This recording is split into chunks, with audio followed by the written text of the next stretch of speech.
asosan Husanovni zo'r kadrlar aylangan narsalar Pep Guardiola uchun bu yoqimli emas o'sha o'yinlarni estiganda. U Husanov bilan o'ylamaydi-ku. Biz Husanov bilan o'ylasak. Baribir shu Aston Villani resurslari yetmaydi degan taxmin bor. Ko'p gaplashdik Chelsidagi beqarorlik mavzusi. Bosimsiz o'ynaydi, yutqizadi. Bruno Fernandes MUga xalaqit beryaptimi yoki MU Brunogami degan savolni qo'yishdi, ikkalasi tortishdi. Arsenal ham, Aston Villa ham o'yinning ma'lum bir daqiqalarida tashlab yuboryapti. Arsenal chempion bo'lishi mumkin deb qaralyapti. Bayramlardan keyin vazninglarni o'lchayman. Butun internet hozir endi. Bechara Holland ustida urishadi, ko'p narsa yeydi-yu.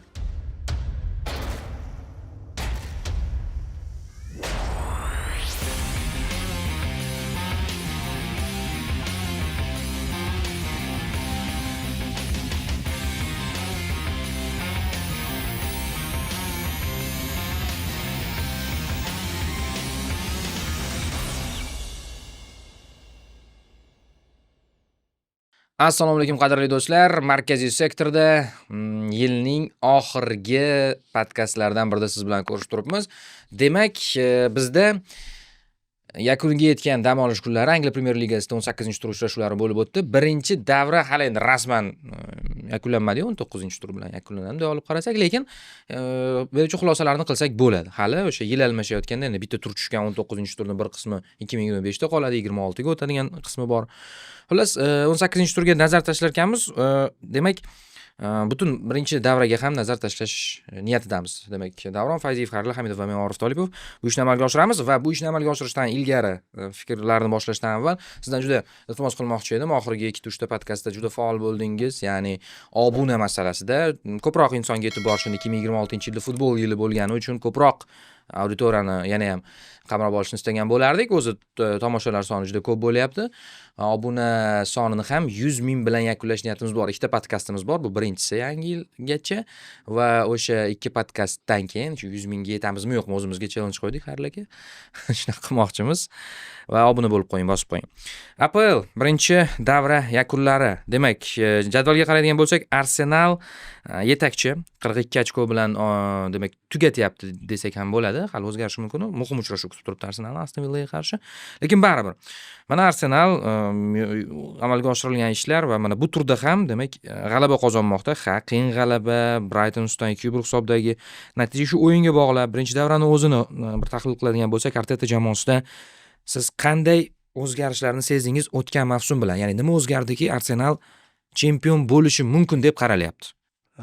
Arsenalda eng katta o'zgarish, endi o'yin tomonlama hamma jamoada o'zgarishlar bor, chunki o'tgan yilgi Liverpool ham boshqa, o'tgan yilgi hatto City ham boshqa, o'tgan yilgi Arsenal ham nisbatan boshqa, o'tgan yilgi Chelsea har doim bir-biridan farq qiladigan Chelsea bo'ladi. Umumiy xarakterda sal o'sishni ko'ryapmiz, sababi juda ko'p turlarda e'tibor berdim. Manchester City bir kun oldin o'ynadi. Xuddi Barselona bilan Real o'rtasida bo'ldi va oxir oqibat Real bardosh bera olmadi-yu. Barselona o'tib ketdi. Penaltilar seriyasidagi birinchi tepishga o'xshab turib, gol bo'lsa keyingi tepadiganga, keyingi tur o'yinini o'tkazadiganga qiyin bo'layotgandi. Shu narsadan nisbatan o'tyapti Arsenal. Chunki Manchester City yetib keldi. Liverpool bo'lsa ham mayli ekan yoki Chelsea bo'lsa ham bir orada bo'ldi. Adashmasam Chelsea bilan Arsenal birinchi, ikkinchi o'ringa yaqin bo'lib qoldi. To'g'ri, 6 ochkolik farq edi. Lekin City kelganda biz doimo o'rgangan gapimiz bor edi. Hozir mana shu joyda xavotirli. Shunda Arsenal mayli kichik hisoblarda yutayotgandir, lekin umumiy o'yinga qarasak, misol oxirgi o'yinlarda 9 ta gol imkoniyatdan bitta gol uribdi. O'zi.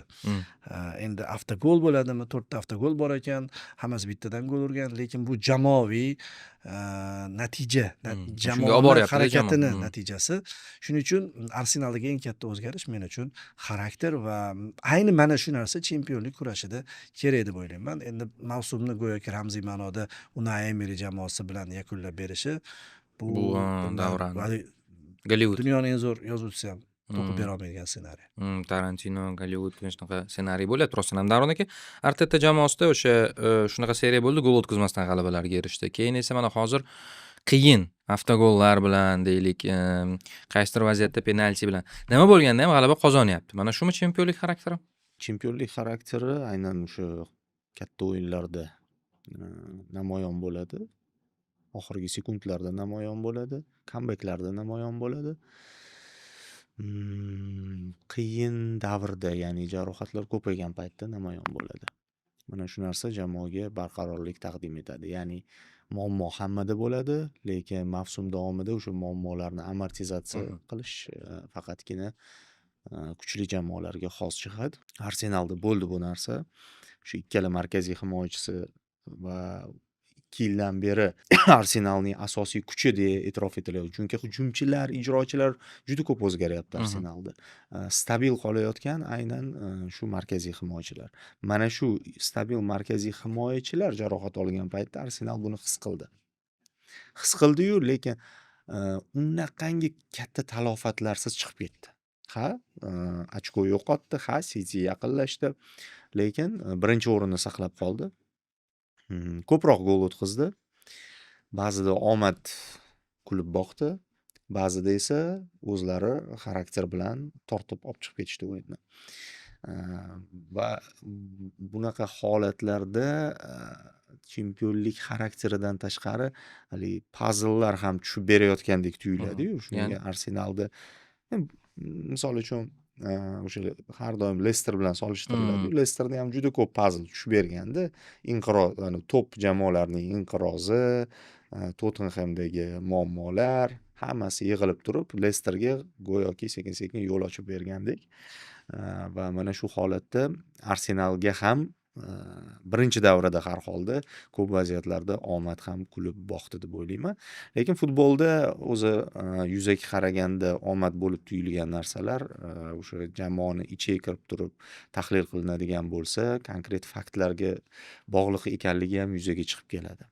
Shu Arsenalda ham demak bu endi tasodif qachon bo'ladiki, bitta ikkita o'yinda bo'lsa, doimiy bo'lsa, demak shunga qarab harakat qilindi. Misol uchun oxirgi uchrashuvda ham aynan xarakter evazi o'yin qo'ldan chiqib ketayotgan o'yinni ushlab qolishdi-da, baribir jarayonda ushlab qolishdi.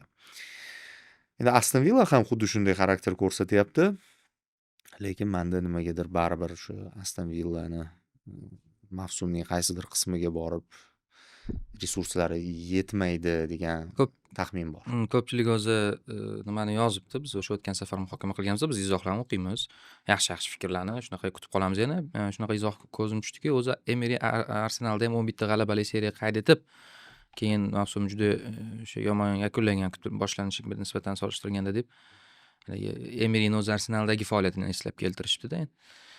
Aston Villa masalasiga o'tdik. Mayli, Aston Villa bilan davom ettirsak ham bo'ladi, chunki birinchi davrani mana hozir men o'ylaymanki eng shovqin ko'tarayotgan jamoasi. Va mana Davron aka fikrlarini eshitdingiz. Nimagadir baribir tushib ketadi deb kutyaptilar. Tushib ketishni ko'pchilik kutyapti-yu. Masalan, oxirigacha borishi mumkin bo'lsa, qanday ssenariyda boradi? Aniqlik kiritib ketay. Tushib ketadiki, juda pasayib bir hozirgi holatidan pasayib ketadi. 4 talik kirishi mumkin. Ya'ni u chempionlik poygasida. Hozir Aston Villa chempionlikka da'vogar deyapmiz-ku, o'sha da'vogarlar qatorida bo'lmay qolishi mumkin. Lekin mana shu turishi, 3-o'rinda turishini saqlab qolishi mumkin. Harlaga? Men ham shu fikrdaman, ya'ni oxirigacha resurslari dedi Davron hozir. Men omad degan bo'lardim, chunki haqiqiy omad so'zini ishlatishimiz kerak bo'lsa, bu yil 5 ta top jamoa ichida Aston Villaga ishlatishimiz kerak, chunki XG mi? Endi XGmi, vaziyatlarmi, zarbalarmi, foizlarmi hammasida umuman kutilmagan darajadagi paradoks raqamlarni ko'ryapmiz-da. Keyin o'z o'yinni ham ko'rib turganimizda, masalan, mana oxirgi turdagi o'yini Chelsea bilan bahsi. Chelsea bilan yaqinda Newcastle o'ynaganda va Newcastle birinchi bo'limda eng zo'r o'yinini o'tkazgan, Chelsea Maresca davridagi eng yomon bo'limini o'tkazgan, 6 ta gol urmaganda 2 ta gol bilan chiqib turib, keyin Chelsea o'ziga kelib oldi-yu. Bunda ham shuni teskarisini ko'rdik. Maresca zo'r tayyorgarlik ko'rgan o'yinga. Birinchi bo'limda jamoa 3 tacha gol urish kerak edi. Aston Villa yo'q edi maydonda, hattoki raqamlarga qarasanglar ham bo'ladi. 0-0-0-0 turibdi. Umuman birorta zarba ham yo'q. Hatto noaniq zarba ham yo'q. Aston Villa yo'q bo'lgan, bor yo'g'i bitta qanaqadir kuryoz gol bilan 1-0 bilan chiqqan. ikkinchi bo'limda bitta Watkins maydonga tushirish bilan hammasini o'zgartirib yubordi. To'g'ri, bu yerda Watkins emas, yana Jadon Sancho tushdi, yana bitta futbolchi tushdi. Hozir 3 ta futbolchini 58-daqiqada adashmasam tashladi va 62-daqiqada Watkins gol urib turibdi. Gol ham misol Aston Villaning hamma golini tez hozir highlightsda ko'radigan bo'lsak, bir chempionlik uchun kurashayotgan jamoani gol emasda, bosim boshqa narsa emas. 1-1 bo'ldimi? Bo'ldi, bu yoqqa Chelsea-da 60 daqiqaga yetadigan kuch, bu yoq tashlab yuborish, teng kechyapti, burchak zarbasi, yana Watkins gol. Bo'ldi. Yana davom etyapti. Yana ataylab o'yin tugayotgan paytda statistikaga kiryapman. 2 dan ko'proq Chelsea-da golli vaziyatlar. Bunda to'g'ri kam oldingiga qaraganda 1 dan ziyodroq-ku, lekin yana baribir Chelsea yaxshiroq vaziyatlarga ega bo'lgan, foydalana olmagan. Endi bu narsa 11 ta o'yindan beri men qarab chiqdim, 7 ta yo 8 ta o'yinda raqib yaxshiroq o'ynagan ekan. Umumiy APLda, davraviy tizimda bir jamoa chempion bo'ladigan bo'lsa, Leicesterni aytamiz ko'pincha, lekin Leicesterda bunchalik bo'lmagan va Leicester shunaqa davrda yashaganki, o'sha paytda buni hamma biladi. Peshqadam jamoalar birdan kurashdan chiqib ketib qolgan-ku. Manchester City endi tiklanayotgan payti, Chelsea murabbiy bilan urushib yurgan paytlari bo'lgan. Arsenal hamda Tottenham bilan kurashganda. Arsenal bilan Tottenham agar raqib bo'lib qoladigan bo'lsa, Leicester ham chempion bo'la olar ekan. Buni tarixda ko'rdik. Hozir City bor, baribir. Ya'ni City mayli o'yini oldingidagidek bo'lmasa ham xarakteri bor, Guardiola'ligi bor. Keyin pastdan kelayotgan jamoalar, hatto Manchester Unitedning o'yinida ham bir tuzalishlarni ko'ryapmiz. Bunaqa mavsumda o'sha Leicesterni chempion bo'lishga boshqalar imkon bermasa kerak. Keyin Arsenalchalik o'sha paytda biror bir chempionlik poygasidagi jamoa bo'lmagan. Faqat Arsenalligi bizga xalaqit beradi. Arsenal bo'lganligi uchun, Arsenal deganligimiz uchun baribir bu jamoa qayerdadir komplekslar ishlab qolib qoqiladi degan farazimiz bo'lganligi uchun Arsenalga nisbatan Arsenalning haqiqiy kuchini ko'ra olmayapmiz. Mana misol uchun o'tgan yil Alisher bilan gaplashganimizda Alisherda qarab turibman, gapiga ishonib turibman, chunki butun bir Arsenalning xarakterini berayotgandi. Lekin Arsenalligini esdan chiqarib yolong'och bir jamoa deylik, misol xuddi shu o'yinni Manchester City qilayotgan bo'lganda biz umuman hozir boshqacha gapirayotgan bo'lardik-da. Hamma joy tekisligi, himoya. Mana shu masala zo'r masala, chunki mana shu o'yinni City qilayotgan, ya'ni Arsenal deb qabul qilyapmiz-ku. Biz ham qilyapmiz. Yo'q, masalan biz ham Aston Villa deb qabul qilyapmiz-da. Men tushunaman, qo'shilaman. Aston Villa deb qabul qilmayman. Aston Villa deb qabul qilyapman. Men Aston Villa deb qabul qilmayapman. Boyagi raqamlarni aytayapman. Misol uchun xuddi shunaqa natija. Emery ikkinchi bo'limda o'yinni o'zgartiryapti. Aston Villa bilan Arsenal o'yini ikkinchi bo'limda gol urib ketdi-da. Agar hozir shuni masalan City qilsa chempionlik ruhida emasmidik? Ya'ni chempion xarakter yoki Arsenal qilsa, mana hozir Arsenal avtogollarini hikmat qilyapmiz-da. Mana misol uchun Real ham, Barselona ham chempion bo'lgan yili, Manchester City ham chempion bo'lgan yillarda qarasak, golli vaziyatlardan ko'proq foydalangan bo'ladi. Ya'ni XG da bir 50 ta gol turgan bo'ladi, o'zi bir 60 ta gol urgan bo'ladi. Yaqinroq bo'ladi, lekin bu qadar farqli bo'lmaydi. Hozir ochko soni nechta? 42, 3 ochko ortdami? 39. 3 ochko ortda. 39, 42, 41 va 39 ham. 40 menimcha. 40. 39 ochko, lekin anaqada XG da jamoa o'zi o'yinidan kelib chiqib to'plash kerak bo'lgani 22 mi, shunaqa 23. Haddan tashqari farqli-da. O'sha farqliligi bu o'yinda bor. Gap Aston Villaligida emas. Men aynan Aston Villaligidan kelib chiqib gapirmayapman. Bunaqa paradoks agar Cityda bo'lsa ham, Realda bo'lsa ham, Barsada bo'lsa ham bu yil bir narsa bo'ladi deb o'ylardik. Endi to'g'ri, Ancelottining Realda Chempionlar Ligasida shunaqa bo'lardi. Bu uni xarakteri edi. Keyin ijrochilardan kelib chiqdi. Lekin ijrochilar ham Olli Watkinsni har qancha ta'riflasak ham yoki Rodgers fantastik mavsum o'tkazayotgan bo'lsa ham, u Rodgers bilan Watkinsda. Misol City'dagi yoki Arsenal'dagi futbolchilar kabi emas bunda. Yo'kerish kabi emas. Olib kelingan paytdagi Yo'kerish qanaqa umidlangan edi, hozir endi mayli. Shuning uchun Aston Villa masalasida ham fikrman, baribir qayerdadir o'sha omad resursi tugaydi. O'zi umumiy tasvir shunaqa, chunki Aston Villa baribir raqobatchilardan farqli ravishda yaqin yillarda chempion bo'lmagan va o'zi umuman 21-asrda jamoa bunaqa balandga balki ko'tarilmagan bo'lishi mumkin va bu qanchalik davom etadi ko'rish qiziq va 30-dan 31-ga o'tar kechasi demak o'zaro o'yin bor. Qizig'i birinchi davra bu ikkinchi davra o'yini hisoblanadi allaqachon. Chunki Angliyada sal boshqacharoq tartib. Mana bu bo'lib o'tgan o'yin. Ya'ni bunaqa qarama-qarshilikni ko'rgandik. O'shanda Aston Villa g'alaba qozonib ketgan 90+da o'sha o'yinni sharhlagandim. Arsenalni yengib ketgan.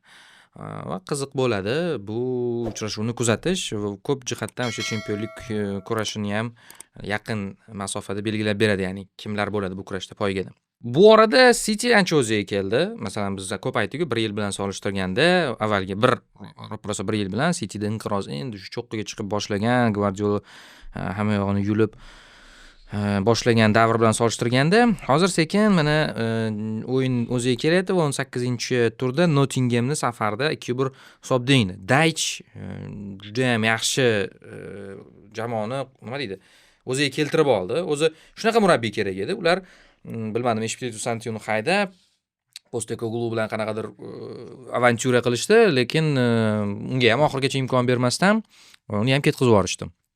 Oxir quvvat Dyche bilan buni Pep ham aytdi, Dyche jamoalariga qarshi o'ynash doim qiyin deb. O'yindan keyin va rostdan ham uchrashuv shunaqa bo'lib o'tdi. Davron aka, Cityga agar birinchi davra o'laroq chizgi tortadigan bo'lsak, mana City ancha tiklandi, lekin o'sha Xayrli aka boya aytgandek, menda ham shunaqa taassurot borki, ya'ni hali juda ham bir optimaldan uzoqda. Biroq yana shunaqa bir kutilma borki, ana shu ikkinchi davrada Cityning o'yini mukammallashadi. Ya'ni yana o'sha Guardiola futbolchilarni bitta-bitta topib olyapti. Sherkini topgani, ya'ni Sherkini borgan sari jamoadagi o'rni ortayotgani bu juda muhim. Balki o'sha o'zi uchun kerakli De Bruyne'ga aylantirib olar. Ya'ni shunaqa futbolchi kerak yoki Rodri, ya'ni boshqa funksiya bo'lsa ham o'sha nima deydi, maydondagi o'ziga aylantirib oladigan bir futbolchi kerak-ku. Nega Cityning yetakchilar qatorida yurishi ishonch bag'ishlaydi? Nega Aston Villa va Arsenalning yetakchilar qatorida yurgan holatida ham omadmi, nimadir shubha bo'ladi. Ikkala gapda ham jon bor. Arsenalda ham bo'ladi shu narsa, Aston Villada. Endi Arsenalning, mana misol uchun menda Arsenalda juda katta shubha yo'q, lekin Arsenal muxlislarining o'zida shubha katta.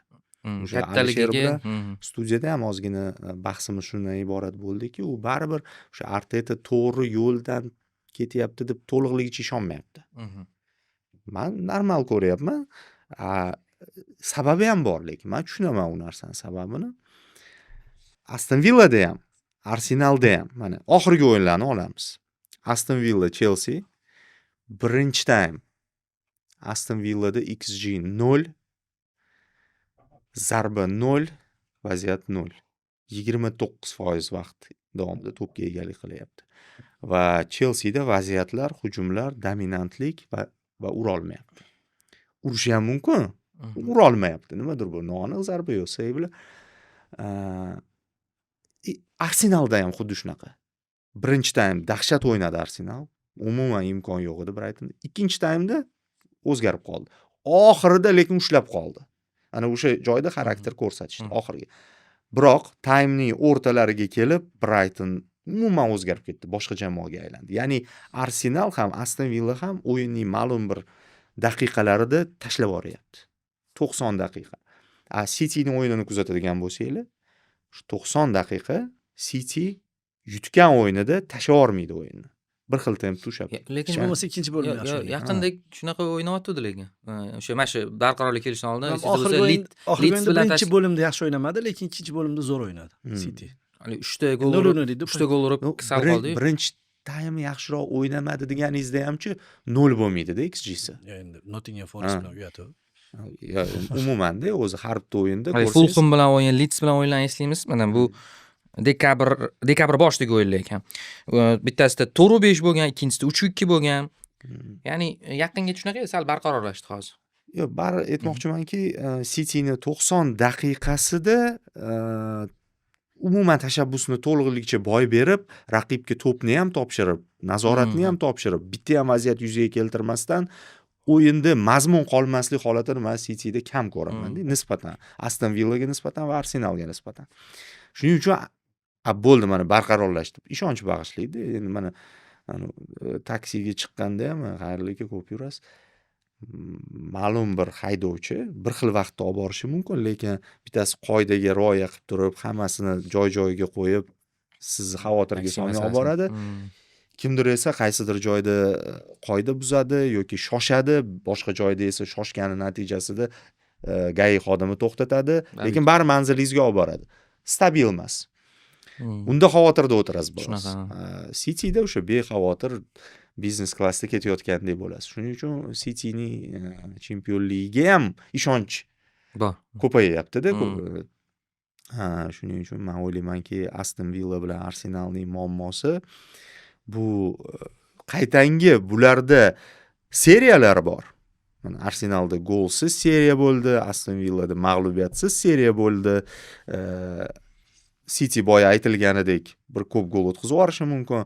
Ammo o'yindan kelib chiqib, o'yinni to'liq kuzatadiganlar negadir City ishonchliroq degan xulosaga keladi. Endi men taxminim. Ha, endi rostdan shunday, chunki yana Cityda qo'shimcha siz aytganlardan tashqari baribir o'sha oxirgi 6 mavsumdagi 5 ta chempionlik bor. Buni buni o'chirib bo'lmaydi hayolingizdan. Ya'ni oxirgi 6 ta mavsumda 5 marta chempion bo'lgan jamoa 7-mavsumda ham chempionlik kutilishi aniq-da endi bunday olib qaraganda. O'sha mavsumlarning ko'pida birinchi davradan keyin Arsenal yetakchilar qatorida bo'lgan. Yoki yetakchi bo'lgan, 8 ochkolik farqni ham yo'qqa chiqarib yuborgan. O'zi shularga asoslanib men o'sha esingizda bo'lsa mavsumni mana men shu joyda aytib ketay. Birinchi qismida ko'rsatuvlarimizni birinchi davrani boshlarida men hali Arsenal ham o'sha paytda bundan ham zo'r o'ynayotgandi. Arsenalda seriyalar bo'layotgandi. Men o'sha Dornaga hayron qolganlarki, nimaga Arsenalga e'tiroz deganlarda, men nimaga asoslangan? Men Artetani men shaxsiy g'arazim yo'q dedi-ku, nima Miminoda. Shaxsiy g'arazim yo'q. Shunchaki o'sha o'tgan mavsumlar men xotiram dedi-da. Ya'ni shularni asoslanib shunaqa bo'lmasmikin deb o'ylagandim. Ya'ni hali shunaqa bo'lgani yo'q, bo'lmasin. Arsenal mana hozir Raya juda zo'r formada. Eng kam gol o'tkazgan jamoa Arsenal bo'lib turibdi baribir. Bu chempionlik uchun juda muhim faktor. Ya'ni yaxshi ishonchli darvozabon va himoya chizig'i kerak. Qo'shilaman, bo'lsin, lekin o'sha ya'ni qo'shimcha biz endi har xil qarashdan qarashimiz kerak-da. Shu ma'noda Cityni mana Dornaka hozir zo'r o'sha biznes klass deb taksini misol qildilar-ku. Maydondagi futbolchilar ma'nosida topdimi, hammasi joyiga tushyaptimi Cityni rivojlanish. Masalan, himoyasini o'tgan safar Dornaka aytganlar, 4 ta himoyachisini topdi degandilar. Markaz, bormi, hujum, hammasi menimcha tasvir shakllandi, mozaika. Obuna bo'lib qo'ying, markaziy sektor loyihalarini kuzatib boring. Boya aytgandik, avvalda biz 100 ming bilan yilni yakunlamoqchimiz, 100 ming obunachi bilan o'sha kumush tugmachani olmoqchimiz YouTube'dan. O'zi buni imkoni bor. Siz bunda bizga yordam bera olasiz. Tasvir shakllanyapti, chunki men hozir qarab chiqdim. O'zi Arsenal kimlar bilan ochko yo'qotgan va Manchester City kimlar bilan ochko yo'qotgan.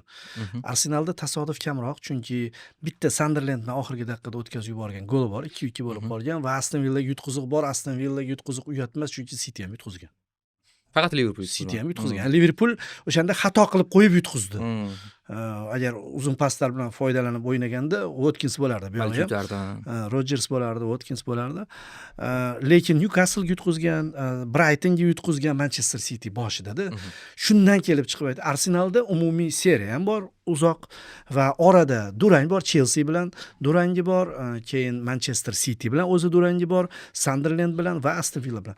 Bunday o'ylab qaraganda Arsenal ishonchliroq o'tkazayotgandek natijalardan, misol uchun navbatchi o'yinlarni hammasini yutib olyapti. Mana qanaqa bo'lsa ham, bu odatda chempionlar shunaqa o'ynashadi. Hali Manchester United kimni davrida, Sir Alex davrida shunaqaroq tasavvur uyg'otardi. Hamma navbatchi o'yinlarni pastdagi jamoalarni yutib borardi, ochkoni oldindan to'plab qo'yardi, qoyali yetib ola olmasdi. O'yiniga qarasa, o'sha yil Arsenal ham chiroyliroq o'ynagan, ba'zi yillarda Mourinho paytida Chelsea ham zo'rdek tuyulgan, lekin Manchester United manzilda bo'lardi-da. Shundan kelib chiqib aytaman, City qiyos bilan javob bermoqchiman. Manchester City Pep Guardiola bu yili 2 ta uchuvchi chiqdi. Bittasi oldindan samolyotini juda sozlab olgan, hammasi zo'r joyida va uchyapti. Kutilgan turbulentность holatlariga tushyapti-da, ozgina silkinyapti. Men Arsenalni aytyapman. Lekin Manchester City Guardiola bu havoda remont qilyapti. Sababi mavsumning avvalida mana ko'ryapmiz, endi qatorasiga 2 ta mag'lubiyat City uchun bu yomon. Tottenhamga, Brightonga yutqaziq. Tottenham va Brightonga yutqaziq. Bu menimcha g'alatiroq eshitilsa kerak. Arsenalda unaqa narsa yo'q. Arsenalda hech qanaqa kutilmagan holat yo'q. Manchester City oxiriga kelib turib ishonchli bordi va bittachi o'sha Aston Villaga yutqizig'ini natijasida yaqinlashib oldi. Masala shunda-da, mana Cityda Ha, o'q ha, ha. balandlashish. Ha, ha. Arsenalda mavsum avval bilan solishsak barqaror, lekin Endi sal savollar lekin ko'paydi. men buni sababini misol uchun o'tgan chempion bo'lgan yili bor-ku, anaqani olganda, Diyashni olgan paytida himoya chizig'ida muammo bor edi. O'sha himoya chizig'ini kemtik joyini to'ldirganda bo'ldi. Aniq bilganmiz yoki 1 yilmi 2 yil oldin Van Dijk kelgan edi, Manchester Liverpool birdan himoyada zo'r jamoa bo'lib qolgandi-yu. Van Dijk orqali boshqalarni ham boshqargan aniq kartina bor edi. Hozir himoya chizig'i, hozir 4 ta himoyachi, balkim Husanov ham chalg'itayotgandir bizni. Husanov fonida ham ko'rayotganligimiz uchun jarohat kutamizmi? Bir g'alatiroq-ku Cityga bo'lgan qarashlar. Shunaqa. Yaxshi o'ynab ketib qoladigan bo'lsa, hujumkor o'ynaydigan bo'lsa, xafa bo'lib qolamiz, chunki zaxirada bo'ladi har doim. Lekin muammoli payti bizga yoqimli-da. Mana Real bilan o'ynagani, Liverpool bilan qanaqa davrlar bo'ldi-ku? Zo'r davrlar, lekin City uchun og'ir davrlar bunday o'ylab qaraganda-da. Asosan Husanov va zo'r kadrlar aylangan narsalar Pep Guardiola uchun bu yoqimli emas o'sha o'yinlarni eslaganda. U Husanov bilan o'ylamaydi-ku. Biz Husanov bilan o'ylasak. Hozir hammasi tartibli va qizig'i menga juda qiziq tuyulayotgani Sherki. Misol oxirgi turlarning asosiy qahramoni, uni Guardiola tanqid qilyapti. Boshida, keyin kecha gapiryapti. Har qancha tanqid qilsa ham, boshqa qilsa ham, men ba'zi o'yinlar joylariga e'tirozim bor, lekin zo'r deb chiroyli gapirib qo'ydi. Keyin o'sha Nico Gonsalesni paydo bo'lgani, Fodenni qaytgani bu go'yoki nazdimda, misol uchun Guardiolaning rejasida bo'lgan deb o'ylamayman. Ya'ni Guardiolaning rejasida nima bo'lgan? Donnarumma bo'lgan, darvozabondan norozi bo'lgan, bar mavsumni ko'proq seyv bilan yakunlash kerak bo'lgan darvozabonni o'ylagan. Buni o'ylaganning sababi demak himoyasida nimadir bo'lish kerak-da. Donnarummani olib kelayotgan murabbiyda. To'g'rimi? U Guardiola emas-da, biz bilgan Guardiola. Hujum chizig'ida hech gol ura olmaganda, vaziyatlar, Sterlinglar, bo'sh qolgan darvozalar ura olmagan yillardan xulosa qilib turib Holland topib keldi, to'g'rimi? Va Holland bilan nisbatan ko'p muammolarni yechdi.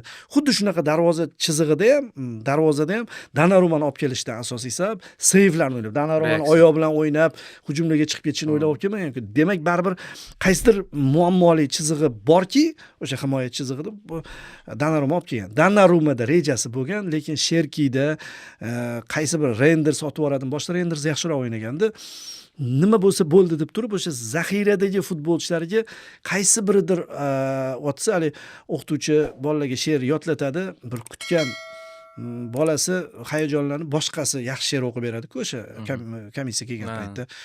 U hozir yaxshi she'r o'qib berayotgan Sherki bo'lib qoldi-da. Sherki otdi, Sherki tortib ketyapti.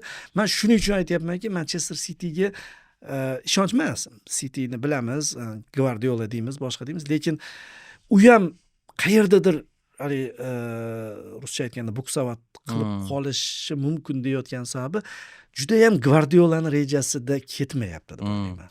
Ya'ni qayerdadir agar muammo bo'lib qoladigan bo'lsa, uni yechimini havoda remont qilayotgan Guardiola, deylik, o'sha samolyotni o'shani yecholmay qolishi mumkin deb o'ylayman. Menga Arsenal qaytanga bu masalada hech qanaqa muammosiz uchayotgandek tuyulyapti. O'zi bu yaxshi. Faqat o'sha xarakterlar, Guardiola hamda Arteta o'sha narsalarda, komplekslarda rol o'ynab, qo'rqoqlik qilib, Arteta ikki bilan ko'p qilyapti shu ishlarni. Misol, yutib bosib tashlaydigan paytida birdan himoyaga o'tib olyapti. Mana shu natijasida Brighton ham gol uradi, keyin yana o'sha eski kasallar tutib. Bu bor narsa. Buni inkor qila olmaymiz, lekin umumiy o'yinda menga Arsenal ishonchliroq. O'zi, ya'ni biz birinchi turdan to 30, agar aniqlanmagan bo'lsa 37-turgacha chempionlik haqida gaplashamiz, taxminlarni bildiramiz. Aslida hammamiz tushunib turibmiz, bu chempionat shunisi bilan chempionat. Agar bir jamoa o'ta mukammal o'yin ko'rsatayotgan bo'lsa, yaxshiyamki APL bu La Liga emas, ya'ni qaysi ma'noda ikkitagina jamoadan iborat emas. La Ligada o'sha ish bo'ldi baribir, ya'ni Real va Barselona bo'ldi, oldinlab ketdi. Atletico farq bilan 3-o'rinda boryapti. Ya'ni bu ma'noda APL bilan baxtimiz bor va mana City ham o'ziga kelyapti. Arsenalda chempionlik, nihoyat chempionlik 20 yildan ziyod vaqt o'tdi, 2003da bo'lishgan bo'lsa, 22 yilmi? chempionlik istagi juda ham baland. Aston Villaga o'xshagan boshdan baland sakrayotgan jamoalar bor va yana Liverpool masalasi bor. Endi mavzularimiz ko'p bo'lgani uchun men qisqaroq uzib qo'yapman fikrlarni, uzr so'rayman buning uchun. Liverpoolda mana Salah ketdi Afrika Kubogiga. Menga shunaqa tuyulyapti, chunki men shu qarashni nima deydi, ilgari surgandim. O'zimni qarashlarimni qanaqadir o'sha avvalgi ko'rsatuvlarda eslab chiqadigan bo'lsam, shu Salahni baribir slot bitta bir Salahsiz bo'lgan ko'rish kerak deganim, oxiri bu katta mojaro bilan yakunlandi. Ular kelishib olishdi, boshqa bo'ldi va hozir endi o'z-o'zidan Afrika Kubogiga ketdi. U yerda Misr terma jamoasi bilan yaxshi o'ynayapti, omadini bersa, lekin Liverpool ham bir muncha o'ziga kelgandek. Eng muhimi o'sha yangi ochilmayotgan futbolchisi Wirtz gol urdi, assist beryapti, sekin mana o'rnini topayotgani. Bu muhim deb o'ylayman Liverpool uchun. Davron aka, Liverpool qanaqadir chuqur inqiroz davridan chiqdimi, to'g'ri? Hali balki hammasi joyida emasdir, ammo chuqur inqiroz bor edi jamoada. Chiqdimi o'sha davrdan? Endi to'liq hali chiqqani yo'q, sekin chiqyapti. Endi bundoq o'ylaydigan bo'lsak, APLda hozir shunaqa davrki, jamoalar o'sha darajasi haqiqatdan ham Ispaniyadan farqli ravishda 4-5 ta kamida bir-biriga yaqin bo'lgan klublar bor. Tabiiy holat Cityda ham, Arsenalda ham mavsum davomida qandaydir pasayish bo'lishi. Gap buni qancha davom etishida. O'zi boyagi samolyotda solishtirganlari ham bejiz emas. Bittasi Emirates, bittasi Etihad, bosh homiy.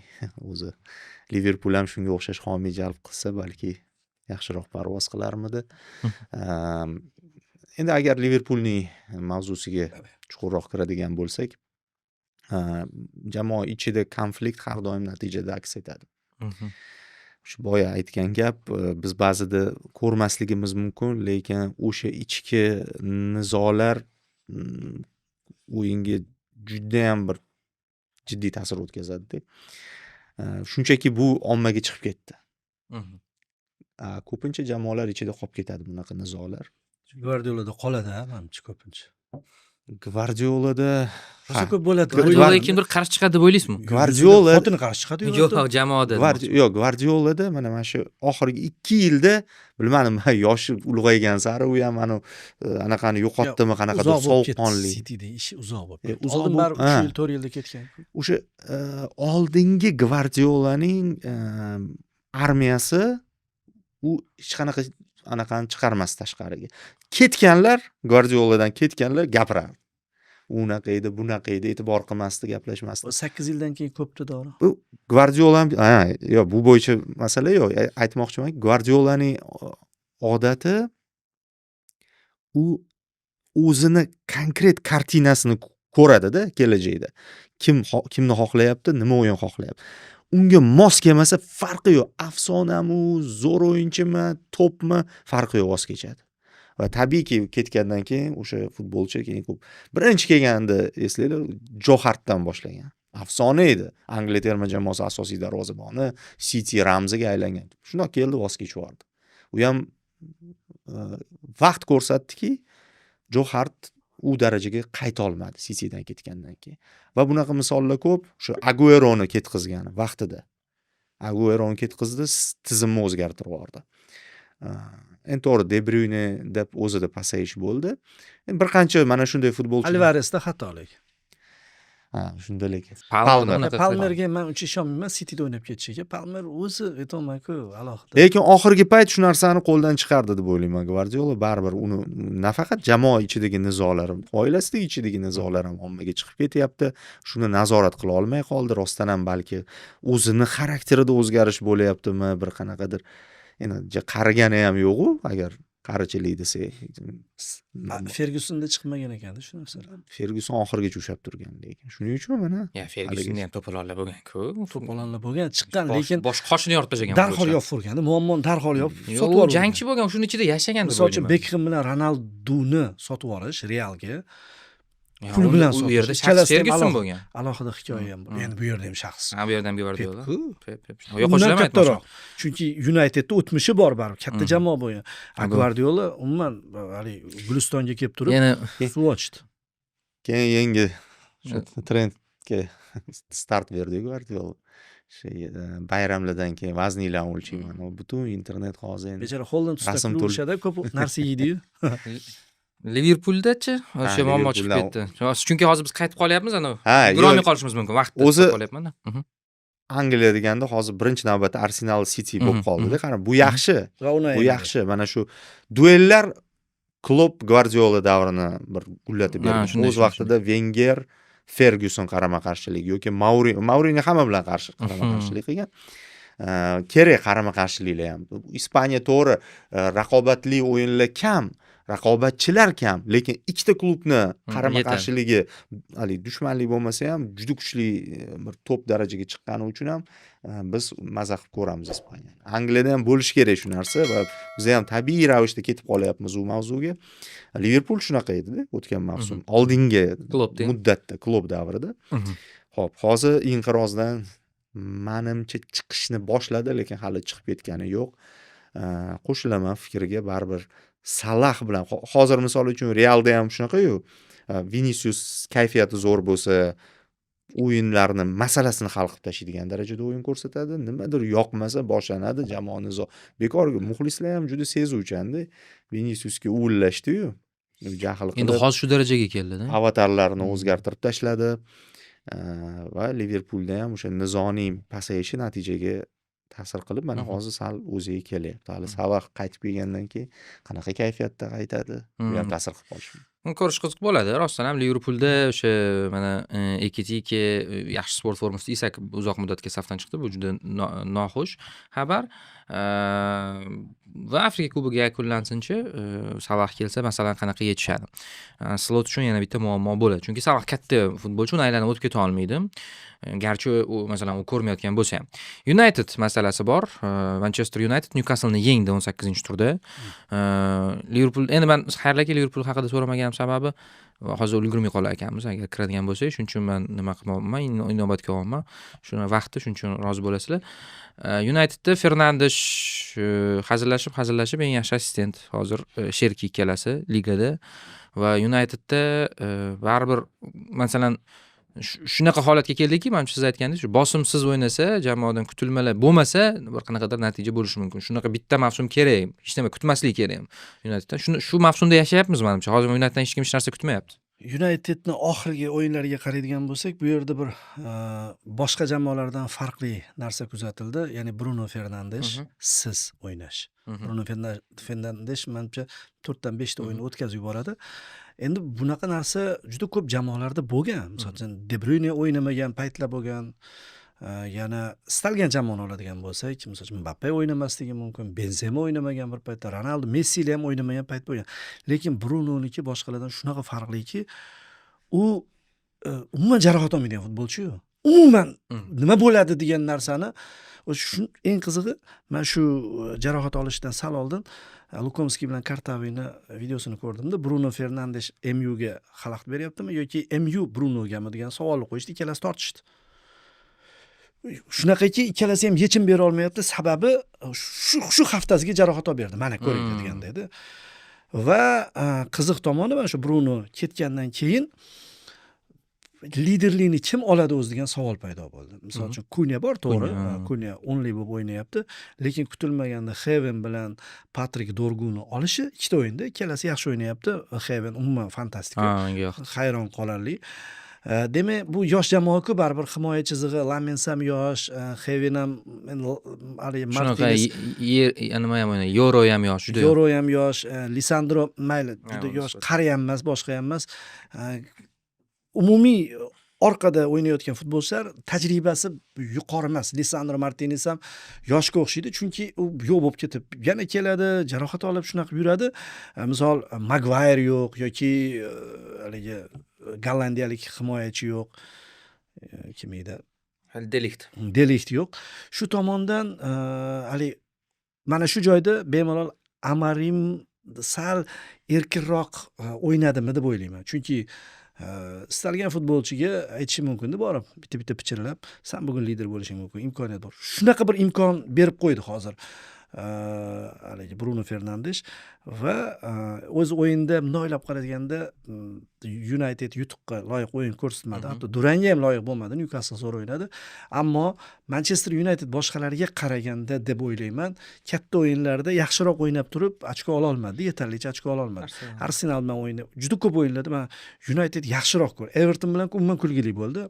Qizil kartochka olib Everton yutib qo'ydi bitta oldinga chiqib. United vaziyatlardan foydalana olmayapti-da. Nimagadir yoki o'sha o'yinda raqiblar zo'r o'ynab yuboradi. XG'si unchalik bo'lmasa ham, lekin men tasavvur qolib ketgan-ku xotiramizda. Shuning uchun United bu yil o'tgan yil Uniteddan ancha yaxshi, ya'ni kartinasi bor, o'yini bor va Amarim qiziq odam. Endi u 3 ta himoyachi bilan kirib kelganligi uchun hamma e'tibor qarab turibdi, lekin oxirgi o'yinda mana Newcastle bilan o'yinda bitta narsaga e'tibor bergan bo'lsanglar, o'sha hamma yozdi endi buni takrorlash bilmadim. 4 ta himoyachi bilan boshladida, keyin Eddie Howe baribir gik murabbiy. Shunda 8-daqiqada Ramsdale yolg'onda ham jarohat oldi, yotib oldi. Hammani yig'ib turib 2 daqiqaning ichida sxemani o'zgartirib tashladi. Shu 8-daqiqagacha, jarohatgacha Newcastle to'pga egalik qilish 20% mi bo'lgan? Keyin 60 ga chiqqan. 10 daqiqada Newcastle zo'rda murabbiylar mana shunaqa yurishlari, Amarim uni chalg'ityapti noto'g'ri yurish bilan, kutilmagan, chunki Dalot chapda o'ynadi, o'ngda Dalot o'ynadi, chapda Shaw o'ynadi, o'rtada Lisandro bilan 4 ta himoyachi bilan o'ynab ketdi-da, Xeben bilan. Bu umuman kutmagan ekan, hali o'rgatib qo'yganda, u qaysarligi bilan mana men ham hali moslashuvchanman, gipkiyman degandek turib butunlay boshqa tomonda yurish qiluvdi, lekin Newcastle ham javob berdi. Endi gol bu hali o'yindan chiqib kelgan gol bo'lmasligi mumkin, lekin Dorgu o'sha oldinda yurganligini o'zi baribir haqliligini ko'rsatadi.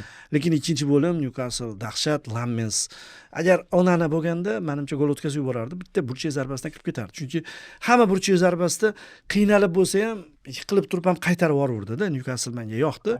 Lekin United oldingi o'yinlardagi yo'qotgan ochkolarini oldi deb o'ylayman. United o'zi yaxshi bo'ldi. Chempionlar uchun kurashmaydi-yu. Lekin intervyularda men hayron qolayotganim, Arsenal futbolchilarida birontasini intervyusini eshitdim, chempion bo'lamiz degan. Yo'q, Arteta ham chempionlik haqida gapirmaydi, boshqa ham Alisher Uzoqov ham gapirmaydi. Hech qaysi chempionlik haqida gapirib qo'rqib qolingan. Lekin Dorgu o'yindan chiqib turib, biz aniq chempionlik uchun kurashdik. Bu jamoani qadriyatimi deyman. Juda uzoq bo'lib ketmagani, keyin Gigimon bo'lganligidan muxlislar ham birdaniga ozgina yaqinlashadi-yu. Bemalol hozir 10 ochkolik farq yo'qotsak bo'ladi degan tweetlarni yozib yuborishadi. Bu o'sha menimcha tarix bilan bog'liq ko'p ehtimol. Voqelik hali unutilgani yo'q. Yo'q, unutilmaydi endi u qanaqasi. Bir 20 yilda bo'lib ketsa unutiladi. Hozircha 13 yilda oxirgi chempionlik. Ko'ramiz. Vaziyat qiziq rostdan ham. Davron aka, United haqida agar fikr bo'lmasa Chelsea bilan tugatamiz. Ya'ni Chelsea jamoasi ham baribir Chelsea ni muxlislarini yaxshi taniydi. Chelsea o'zi yutqazdi bu turda o'sha endi. Amaki ekan-ku odam. Buni ko'p gaplashdik. Chelseadagi beqarorlik mavzusi. Endi men yana shu narsani takrorlashni istamayman. Bosimsiz o'ynaydi, yutqazadi. Yo'q, lekin mana shu bitta titul olib beradi, muxlislarni tinchlantirib. Hali 4 yilga yetadigan titul bo'lgan-ku. Klublar o'rtasida jahon chempionati. Ammo baribir Chelsea o'sha top 6 dagi jamoa yoki bilan katta to'rtlik deylardi bir vaqtlar, hozir u narsa qolmagan. Va rostdan ham endi u yerda beqarorlikning sabablari bor. Hali 11 talik tugal shakllanmagan. Mareskani o'zida tugal qarash mavjud emas. Uni futbolga bo'lgan qarashi, agar kattaroq jamoalarga qarshi muhim uchrashuvlarda u yaxshi. Masalan, kecha Aston Villaga qarshi ham yomon emas bu katta o'yinida. Yaxshi o'ynadi aslida, lekin oqsayapti. O'sha realizatsiya masalasi, yaxshi topda hujumchisi yo'q baribir. Masalan, yo'q, menga ham shunaqa tuyuldi. Uzr, gap tez bo'ldim-ku. Ali Watkins bilan yana ikkita futbolchilarni tushiryapti. Tirikroq o'yinchilarni, intensiv o'yinchilarni tushiryapti-da. Aston Villa kamroq resursga ega deganimiz. Chelseada Delap tushdi-da endi. Delap bilan ish bitmaydi-da. Yana ko'proq tuyuldi haligi jarohat olgan futbolchilari. O'zi Chelseada masala baribir o'sha Estevao jarohat olgani minusga yurdi-da baribir. O'sha qaytyapti. Estevaoning jarohat olishi, bu yerda baribir murabbiy hali masalan sxemani qurib olgani yo'q o'zi uchun. Sxemani qurib olmadi deb o'ylayman. Bu juda ham qiyin. Chempionlik kurashida bo'lish kerak bo'lgan jamoa hozir bu kurashda emas. 3 ta jamoa kurashda hozir, buni tan olishimiz kerak. Endi o'sha chizgi tortadigan bo'lsak, oxirida Arsenal, City, Aston Villa chempionlik kurashida umumiy kayfiyat shunaqaki, men Harli aka, Davron akalarning fikrlariga ham qo'shilaman. Men shunaqa tushundim. Baribir City, Arsenal Bu ko'proq kutilyapti oxirigacha borish chempionlik uchun. Aston Villa qayerdadir tushib qolish kutilyapti. Buni ham to'g'ri tushunsa bo'ladi, asoslari bor. Agar qo'shilish kerak bo'lsa, balki Liverpool qo'shilar. Bu meni o'zimning fikrim. Agar o'ziga kelib olsa, Liverpool slot jamoasida potensial juda yuqori. Agar Wirtzda to'liq ochilib ketadigan bo'lsa, men o'ylaymanki, hammasi juda qiziq kechadi Angliyaning shu bahorgi o'yinlarida. Xo'p, APLni reja qilgandik faqat bugun. Demak, obuna bo'lib qo'ying, Markaziy sektor loyihalarini kuzatib boring. Boya aytgandik, avvalda biz 100 ming bilan yilni yakunlamoqchimiz, 100 ming obunachi bilan o'sha kumush tugmachani olmoqchimiz YouTubedan. O'zi buni imkoni bor. Siz bunda bizga yordam bera olasiz. Shuning uchun izohlardan tashqari obuna tugmasini ham bosib qo'ying. Siz bilan yangi yil o'sha kirib kelayotganda 31-da yana bitta sonimiz bo'ladi. O sonni ham o'zi hozir yozib olamiz, sir bo'lmasin. Shuning uchun xayrlashamiz shungacha. Salomat bo'linglar.